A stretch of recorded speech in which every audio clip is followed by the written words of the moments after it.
আসসালামু আলাইকুম, কেমন আছেন সবাই? আশা করি ভালো আছেন। আমি আল্লাহর রহমতে অনেক ভালো আছি। তো আজকে সকালবেলা ঘুম থেকে উঠে রান্নাবান্না শেষ করে নিয়েছে আম্মা। আর এদিকে শব্দ পাচ্ছি যে লেপ তোশক বানাবেন নাকি, ওই লোকগুলো চেঁচামেচি করতেছে। তো ভাবলাম তাহলে বাসায় ডেকে নিই, আমরা একটা কোল বালিশ বানিয়ে নিই। তো উনি কোল বালিশ যাই হোক বানাইছে, খুব বেশি একটা ভালো হয় নাই। তো অবশেষে আবার মিস্ত্রি চলে আসছিল। আমার বাসায় পর্দার স্ট্যান্ডগুলো লাগানো ছিল, সেগুলো লাগানো হয় নাই।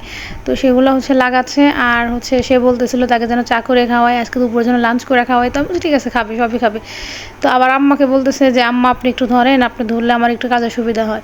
তো আম্মা একটু ধরছে। আর এই ভাইটা আমাদের প্রতিবেশী ভাই, আমরা আগে থেকে ওনাকে চাচাতো ভাই বলে ডাকি।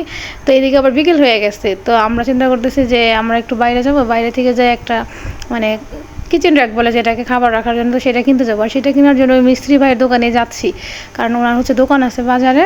তো আমরা গাড়ির জন্য রাস্তা অপেক্ষা করছি, এদিকে গাড়িও চলে আসছে, গাড়িতে উঠে গেছি। আর 5 মিনিটের রাস্তা, ওই দোকানেও চলে আসছি। তো দোকানে যাই বেশ কয়েকটা মিক্সআপ দেখতে পেলাম।